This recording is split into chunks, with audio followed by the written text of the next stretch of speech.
Mashup. Here you go. A mashup of shows we did on Space Dog Radio, May 2015. Hear more at spacedogradio.com.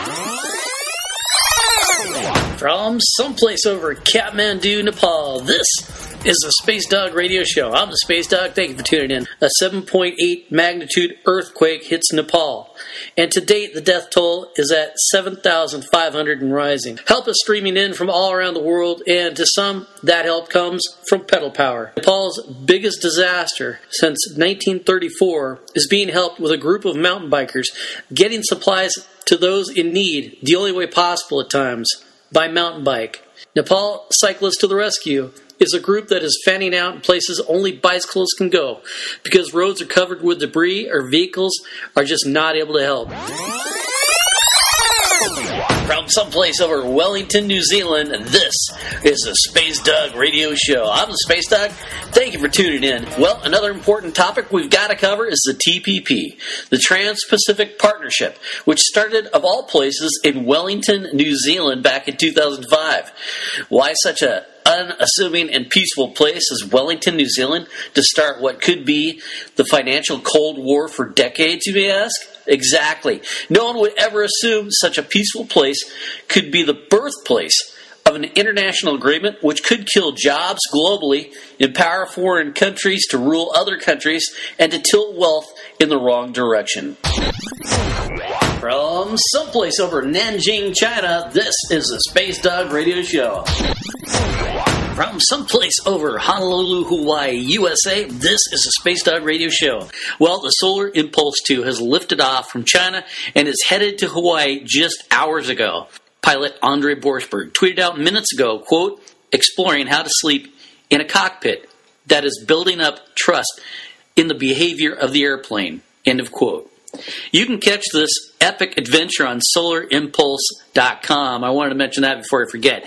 So this has been an intensive feature in the design and training around the aircraft. Not only does the pilot need to sleep, exercise, and control the aircraft, but the aircraft must fly itself on solar power using exact navigation and operational perimeters while the pilot, well, takes a break from piloting.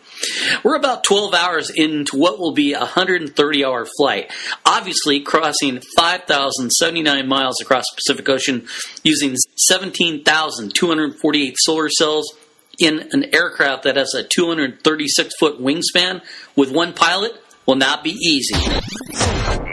From someplace over London, UK, this is the Space Dog Radio Show. We've got a lot of listeners in Britain, from Southend by Sea to London to Manchester, so we're very interested in today's election there. It's down to the wire in the UK, where an election is neck and neck between two candidates. From someplace over Guantanamo Bay, Cuba, this is the Space Dog Radio Show. This is part one of a two-part series called Stranded at Gitmo Without Justice. Join us now from St. Paul, Minnesota, USA, an independent media personality and finely tuned progressive patriot, Sarah Reynolds. Sarah, thank you for flying along with Space Dog Radio. Thank you so much for having me on. Sarah, your thoughts on the early days of Gitmo after 9/11? Well, Dick Cheney said it best. We went to the dark side. And we now know from the heavily redacted Senate torture report that came out this past December that waterboarding wasn't even the worst of it. Rectal rehydration was. And we're talking about sodomy with food. We went to the dark side, all right. Implications about torture and improper handling of prisoners held at Gitmo continued through the early 2000s with reports of 3 inmates committing suicides in June of 2006. And there's one prisoner who has been cleared for release twice, not only by the Obama administration in 2009, but before that in 2006 by the Bush administration. And his name is Shaker Amr. He has said that in his experiences of enhanced interrogations, the man interrogating him allegedly threatened to rape his young daughter if Shaker Amr didn't confess to being part of al-Qaeda. There's no mention of that specific horrific brutality in the unredacted parts of the torture report, and some experts believe that that's one of the reasons Shaker Amr hasn't been either repatriated to his home country, which is the Kingdom of Saudi Arabia, or transferred to Great Britain, where his wife and children live in London. And that is because he does know too much, so to speak. He knows what happened to himself and would definitely talk about the suffering he endured at the hands of our government. On January 22nd, 2009, President Barack Obama issued 3 executive orders. Only one explicitly dealt with the policy at Guantanamo Bay detention camp. This was a huge disappointment to voters who voted for change at Gitmo, which helped elect a new president. The issue is not on which government's land a person is being held, but which government is holding them there. 122 detainees remain at Gitmo as of 2015. Oh yeah, Senator Obama, way back in 2008, while campaigning, said, "We will lead by having the highest standards, by setting an example of human rights, civil rights, due process, and rule of law, which is why I will close Guantanamo, I will restore habeas corpus, and we will end torture and rendition because you will have elected a president who has taught the Constitution and believes in the Constitution and will obey the Constitution of the United States of America." That's what he said when he was Senator Obama and he was campaigning. We, the people, have to demand that our elected rulers do what we want and close Gitmo. From someplace over Guantanamo Bay, Cuba, this is the Space Dog Radio Show. I'm the Space Dog. Thank you for tuning in. This is part 2 of a 2-part series, Stranded at Gitmo Without Justice. In part 1, we discussed the history and foundation that brought us to where we're at Guantanamo Bay.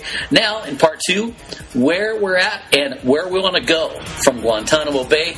Join us now from St. Paul, Minnesota, USA, an independent media personality and finely tuned progressive patriot, Sarah Reynolds. Sarah, thanks again for flying along with us on Space Dog Radio. Thank you again for having me on your show. December 2014, President Obama completes 18 months of secret negotiations announcing the start of normalizations of relationships with Cuba.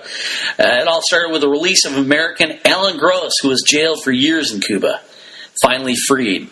But across the island, at Guantanamo Bay, the U.S. continues detaining humans and making it impossible for them to escape, being stranded at Gitmo without justice.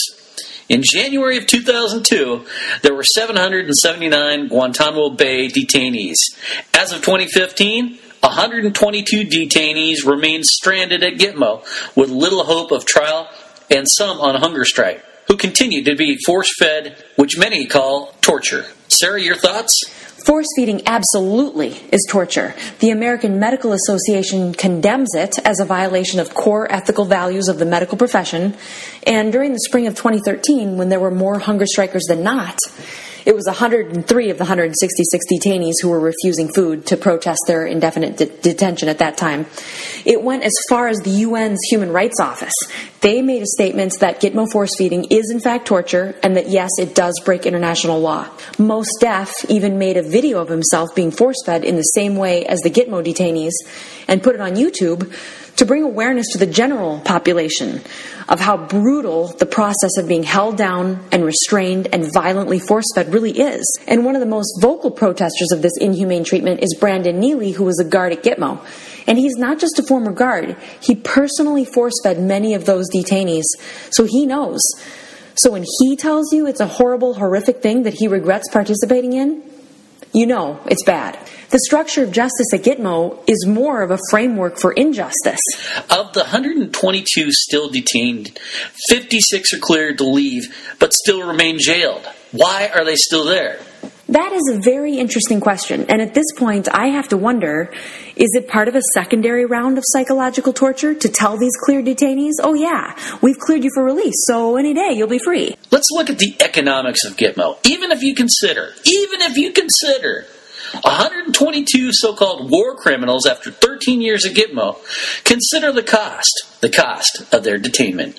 For each detainee at Gitmo, it's costing American taxpayers $3 million per year. Oh, money. It's literally a racket. It only costs $70,000 a year to house a prisoner in a supermax federal prison, and no one ever in the history of our country has ever escaped from a federal prison. So we'd be saving $2 million a year per detainee. That's $244 million a year, minimum. With Gitmo, we're hemorrhaging not only taxpayer dollars, but losing our identity as a nation, as a people of laws who go about their daily lives with an intact moral compass. The Bill of Rights should be our collective moral compass. The presumption of innocence, a jury trial, the burden of proof, that used to be our true north. We've got to get back to the rule of law. The sooner, the better. What's next?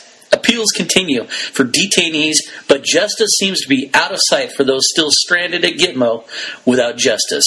As I mentioned last time, it'll take people calling their representative, calling their 2 senators, and demanding federal trials. Because giving someone the benefit of the doubt is the most patriotic thing we can do as Americans. So that's what it'll take to make that happen. Then you look at Gitmo, and 14 years since 9/11, there have only been 7 convictions through the military commissions. And of those 7 verdicts, only 2 remain intact. The rest were overturned or have appeals pending. And that's because they're show trials. They make a mockery of our real justice system. I mean, the founders are rolling over in their graves. This is the United States of America. We are setting a very dangerous precedent every moment that we allow our government to continue holding people at Gitmo without charge, because what we're really saying is that we're okay then. We're okay with the government holding anyone without charge anywhere. This concludes our 2-part program, Stranded at Gitmo Without Justice. Special thanks to our guest, co-host, Sarah Reynolds. Sarah, where can people find you? I'm most active on Twitter, so every evening you can spend 3 or 4 hours with me, starting right around 11 p.m. I'm a one-woman tweet storm, so be sure to follow me at Sarah__Reynolds. And please check out my website at messages2millennials.com. Here you go, a mashup of shows we did May 2015. Hear more at SpaceDogRadio.com. Find us at YouTube, Facebook, and Twitter at Space Dog Radio. I'm the Space Dog. Thank you for listening. Be safe, be happy, and I'll catch you next orbit.